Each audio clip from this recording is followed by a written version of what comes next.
Agar mengetahui apakah Li Teng adalah Li yang penyelamat Nianchu. Nianchu mengenang tahun itu, luka Li sangat parah. Di badan Li berbekas yang besar. Nianchu sendiri membalut luka Li. Sekarang hanya melihat bekasnya, bisa membuktikan kecurigaan Nianchu. Kamu telah terluka. Kamu bisa tidur di tempat tidur. Aku tidur di tempat tidur. Kamu mau tidur denganku. Agar bisa melihat bekas di badan Li Teng. Nianchu membuat alasan untuk berkencan dengan Li Teng. Saat Li Teng sedang minum air. Membasahi bajunya. Maaf. Biarkan aku menghapusnya. Ambil kesempatan ini untuk menanggalkan baju Li Teng. Dan melihat bekas laku di badannya. Memang Li Teng adalah Li. Kenapa Li menyembunyikan identitasnya? Aku akan membawamu ke tempat ini. Kemana ya? Kita akan pergi ke hotel. Ke hotel untuk apa? Apakah kamu banget mau melihat badanku? Sebentar aku akan menanggalkannya untuk kamu bisa lihat. Nianchu mencari banyak cara. Agar Li Teng mengakunya adalah Li. Nianchu mengenang tahun itu Li telah pengajar teknik tembak.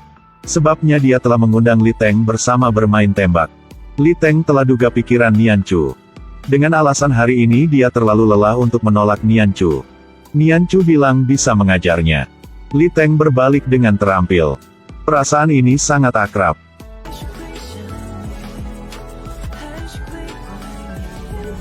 Sejajarkan posisi tengah, letakkan tangan kamu ke depan. Bernapaslah dengan tenang. Tarik pelatuknya. Balon terus-menerus dihancur. Kamu membidik dengan sangat baik. Kamu memuji dirimu sendiri. Tersisa satu peluru terakhir. Coba lihat apa yang Li telah mengajarmu. Mengajarmu gimana? Teknik bidik yang sangat sempurna. Membuat Nianchu membuktikan jelas pria ini adalah Li. Nianchu memulai interogasi dengan pertanyaan-pertanyaan sulit. Kenapa kamu masih tidak mengakuimu adalah Li? Li Teng mempertimbangkan sebentar. Lalu pergi dengan Nianchu ke rumah sakit jiwa. Wanita yang berbaring di ranjang rumah sakit adalah He Li Hua. Dia adalah istri saudara Li Teng. Suaminya meninggal ketika melakukan misi. Kematian itu membuat mentalnya tidak stabil. Bahkan dia tidak menyadari anaknya. Li Teng tidak ingin Nianchu menjadi He Li Hua kedua. Sebetulnya, hanya karena senyum Nianchu. Li Teng bisa memberikan kehidupannya Nianchu. Tapi dia harus berpura-pura acuhnya. Kali ini, tujuannya untuk mencari koin rombongan kesenian HiFi yang telah dibawa Nianchu. Sampai telah menemukan koinnya, Li Teng akan pergi. Tidak diduga keesokan harinya, Nianchu dan Li Teng berciuman.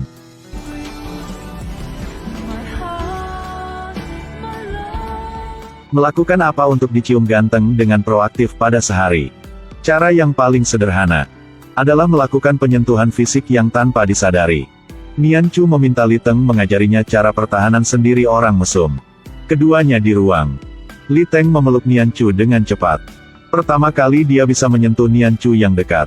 Nianchu sangat gugup sehingga dia menjadi beku. Tidak siapa yang bisa menolak pesona ini. Belajar dengan hati-hati. Jika kamu tidak ingin menghadap situasi ini, harus tenang. Turunkan tanganmu. Pakai kekuatan tanganmu. Mendorong tubuh ke belakang. Bergerak dengan cepat. Kamu dapat melarikan diri darinya. Cobalah. Meskipun Nianchu menggunakan semua kekuatannya, dia tidak bisa lepas dari pelukan yang hangat banget. Udara semakin hangat. Li Teng membiarkan Nianchu memeluknya. Peluklah aku. Dia melakukannya sekali untuk Nianchu bisa lihat. Nianchu mengenang bilangan sahabatnya. Ketika bercium, bibir adalah karakter utama. Jadi saat berpelukan, jangan sembarangan meletakkan tangan. Pasti meletakkan tangan di pinggang pihak yang lain. Pelukan yang tadi duga-duga ini membuat Li Teng tidak bisa tenang lagi. Tanganmu diletak di mana?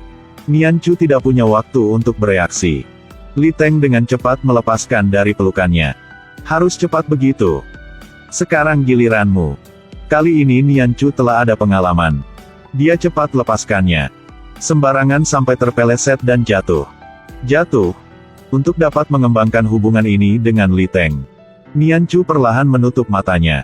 Li Teng harus menahan getarannya. Cepat berdiri. Nianchu malu banget. Coba memulai percakapan. Kamu ingin? Li Teng tidak bisa menahan perasaannya lagi. Dia segera memberikan Nianchu ciuman yang manis. Ciuman ini yang Li Teng selalu ingin selama 7 tahun yang lalu. Mengenang tahun itu, Li Teng melihat kecantikan Nian Chu dengan tanpa terduga. Yang tidak bisa ditahan. Banget sulit dimengerti. Kenapa mencintai yang bergairah begitu? Bisa tidak bertemu Nian Chu lama 7 tahun. 5 tahun yang lalu, Li Teng hampir mati karena menyelamatkan Nian Chu. Beruntung bisa tetap hidup. Sangat pegal. Li Teng terbaring di rumah sakit selama 3 tahun. Biar bertemu orang yang dia sangat mencintai dengan cepat. Dia harus memulihkan tubuhnya selama 2 tahun. 2 tahun yang kemudian, dia membawa bunga bakung biru yang Nian Chu paling suka. Bersiap untuk bertemu Nian Chu biar mengaku cintanya. Arti bunga itu adalah jangan lupamu. Kemudian menerima telepon dari bawahannya. Bilangnya organisasi itu telah tahu dia masih hidup. Kalau sekarang dia bertemu dengan Nian Chu, akan membahayakan nyawanya. Melihat orang yang cintai di depan mata, Li Teng hanya bisa mengikuti dia dari jauh. Kali kedua Li Teng menemukan Nian Chu sedang kencan. Li Teng sedih banget. Hanya berharap Nian Chu bisa hidup bahagia. Dia berangkat dengan cepat. Tanpa diduga, Nian Chu mengejarnya. Li Teng harus bersembunyinya ke lantai 2. Dalam satu misi, takdir biarkan mereka bertemu lagi. Lihat Nian Chu jatuh ke air. Li Teng gugup banget. Hanya bisa berpura-pura tenang. Perintahkan bawahannya untuk menyelamatkan Nian Chu. Melihat kekecewaan Nian Chu, Li Teng mengalihkan pandangannya dengan sedih. Kelihatannya keduanya tidak bisa bertemu lagi. Tidak diduga-duga chip itu mengandung transaksi detail. Telah diambil Nian Chu. Untuk mengambilkan chipnya kembali, dia sengaja mengadakan kencan buta ini untuk bertemu Nian Chu. Li Teng berpura-pura keren. Telah datang ya? Bos. Siapa yang kencan buta yang sangat lebih awal seperti ini? Li Teng menyesuaikan pakaiannya dengan rapi.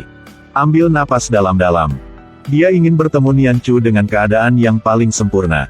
Selama 5 tahun yang Li Teng menghilang, Nian Chu mencari kematian berkali-kali. Dia pergi ke pesisir yang mereka bertemu pertama kali. Nian Chu berdoa bahwa bisa Li menyelamatkannya lagi. Tapi dia bisa menunggu sahabatnya saja. 3 tahun yang lalu, dalam malam yang gelap, Nian Chu sering memimpikannya mimpi-mimpi yang sama. Dia tidak menyetujui bahwa orang yang dia sangat cintai sudah mati. Untung banget. Takdir mempertemukan mereka kembali. Tidak untung, ada gadis yang mencintai Li Teng sejak kecil. Tiba-tiba muncul untuk menghancur hubungannya. Menemukan semua cara untuk membaginya.